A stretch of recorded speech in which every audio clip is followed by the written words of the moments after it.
Un nouveau soleil se lève. Tu vois, les graines. Il y a 100 ans en arrière, en 1921, 1920, fin de la Première Guerre mondiale, grande épidémie, la fièvre espagnole, là, je sais plus quoi, grippe espagnole. La réactivation des mémoires, la réactivation de la psyché. Ceux qui sont nés dans ces énergies il y a 100 ans en arrière et puis qui naissent aujourd'hui. Toi, celui qui était né en 1900, qui a fait sa vie, puis maintenant il est né en 2000, il arrive en 2020, il a 20 ans, en 1920 il avait 20 ans, il se repasse les mêmes événements dans sa conscience, pas lui au point de vue de son ego, hein, il a un nouvel ego, il a une nouvelle vie, mais ses mémoires internes, les consciences internes, il revient, puis c'est la même chose qu'il y a 100 ans, quoi, épidémie, machin. Ces mémoires internes ont déjà vécu, tu réactives les mémoires internes de cette génération-là, quoi, de cette vague. Tu prends 25, tu fais 25 ans, c'est des vagues. Tu vois, des vagues de 25 ans, quoi. Donc ceux qui sont nés, maintenant ils renaissent. Ceux qui renaissent maintenant, dans la mémoire, réactivation de mémoire, ils ont les mêmes choses, quoi. Il y a la guerre, il y a l'épidémie, merde, on retombe dans le même endroit. Oh, qu'est-ce que... Alors ils ont déjà réglé ces problèmes, puis ils savent comment régler ces problèmes. Comment dire autrement? La culture qui a été faite, plantée il y a 100 ans en arrière, disons qu'ils plantaient des mandariniers. Aujourd'hui, 100 ans après, à la même époque du temps, à la même vague, ils vont nouveau replanter des mandariniers. Donc tu sais ce que le mandarinier il a besoin pour évoluer. On sait parce qu'il y a 100 ans en arrière, cette génération, je dis une génération, c'est la génération mandarinier, par exemple. Toi, nous, on dit génération X, génération Y, génération Z. La génération X a reçu un certain type d'enseignement, la génération Y un autre, la génération Z un autre.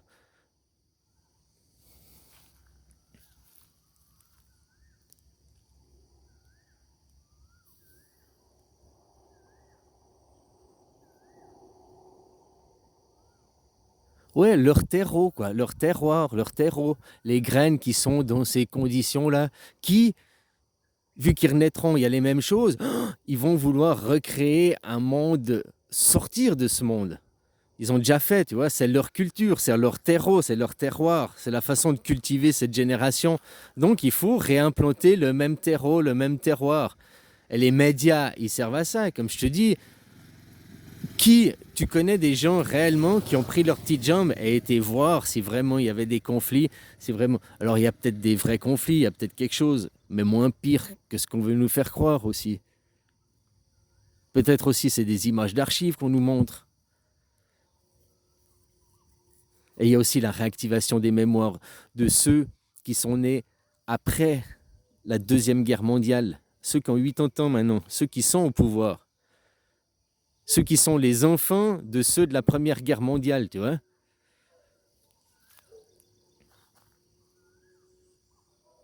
Puis ceux qui sont maintenant au pouvoir, ils savent qu'ils vont mourir. Ah mais c'est ça aussi, ceux qui sont au pouvoir aujourd'hui, qui ont 80 ans, ils savent qu'ils vont mourir.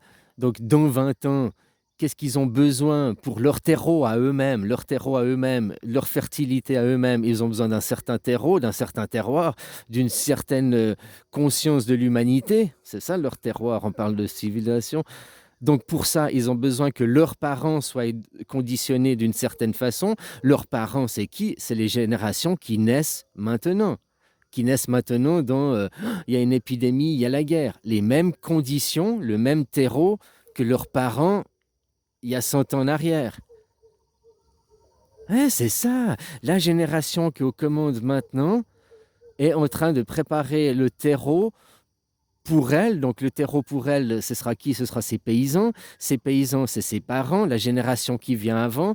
Et qu'est-ce que la génération a eu avant? Donc ceux qui ont 0 ans maintenant, quoi, qui sont en train de naître maintenant, les années 1920, épidémie et guerre mondiale. Tu nais maintenant, toi, tu as 0,1, mais ton oreille et tout ça, t'entends les news, t'entends les discussions.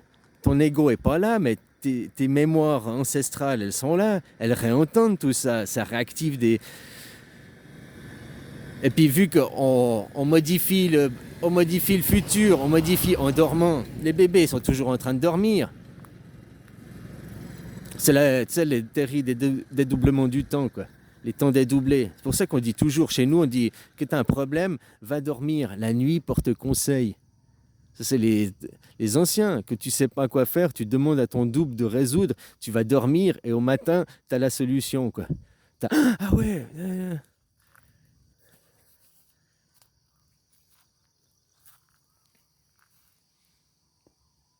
Donc c'est ça. Maintenant, ceux qui sont au pouvoir maintenant, qui ont 75 ans, dans 20 ans, qui vont mourir maintenant, hein, dans 20 ans, cette génération, cette vague, qu'est-ce qu'elle a besoin d'avoir comme paysan? Qu'est-ce qu'elle a besoin d'avoir comme parents?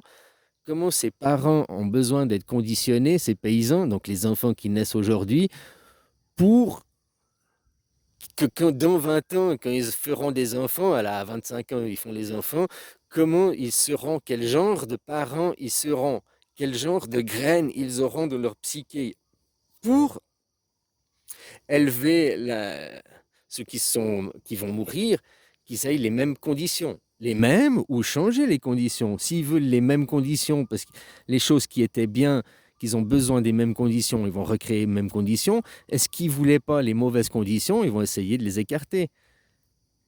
Parce qu'eux, les enfants, ils savent, ça revient, tu vois, à la théorie du temps. Mais là, c'est sur une génération. Tu demandes à ton double de résoudre le problème pour toi, et toi, au réveil, donc ton double, c'est la génération d'après. Là, ton double, c'est ceux qui ont 75 ans maintenant, qui font pour ceux qui ont 0,1. Pour quand ils se réveillent à 25 ans, ils vont semer leurs graines, ils aient eu les nouvelles conditions, tu vois.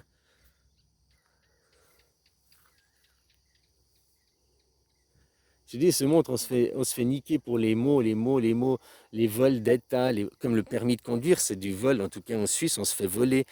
Puisque le permis de conduire, on le paye. On nous dit non, le permis est gratuit, mais tu dois payer l'école.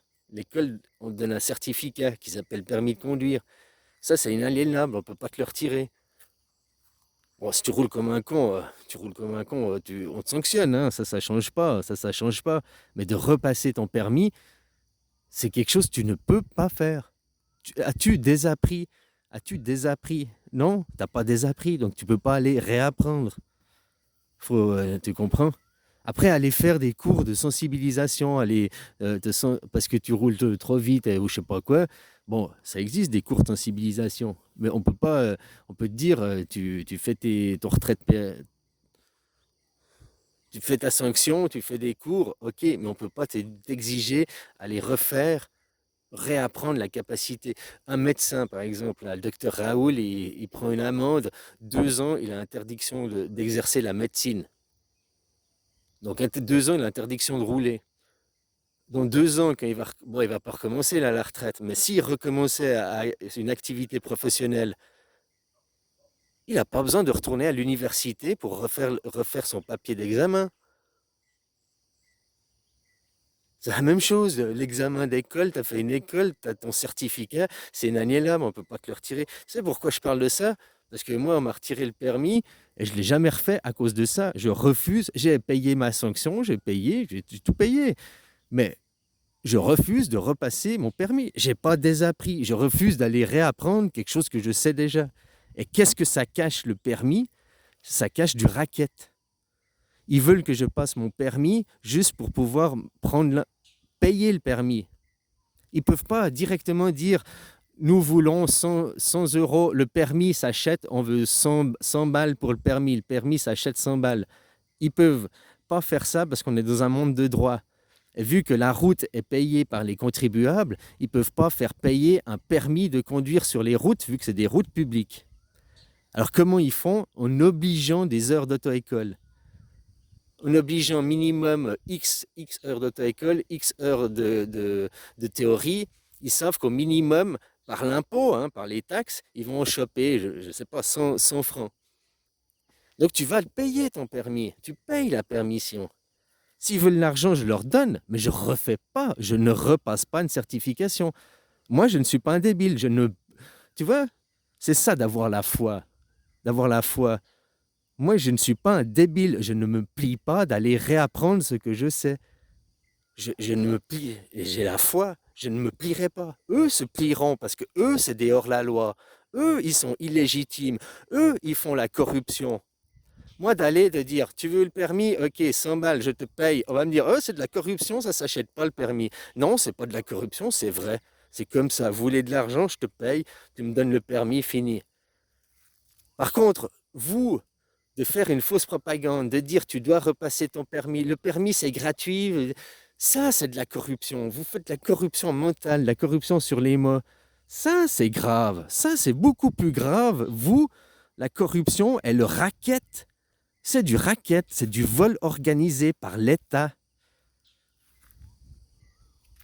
Alors, moi, où ils font les choses claires, le permis se paye, tant, voilà, tu fais une école, d'accord, que tu as ton certificat, tu montes le certificat, tu payes la permission, fini. Tu roules mal, on t'enlève la permission. Tu prends une amende, hein, tu as ton retrait de permis, voilà. Tu finis, tu repayes la permission. C'est fini. Mais repasser un permis, j'ai appris à marcher, je ne peux pas désapprendre à marcher. Vous êtes débile. J'ai appris à conduire, je ne peux pas désapprendre à conduire. Vous êtes débile. C'est des débiles. Je ne vais pas, moi, me plier à être un débile. Tu vois, j'ai la foi, moi, j'ai la foi en moi. Donc je ne fais pas des choses débiles en inéquation avec ma foi.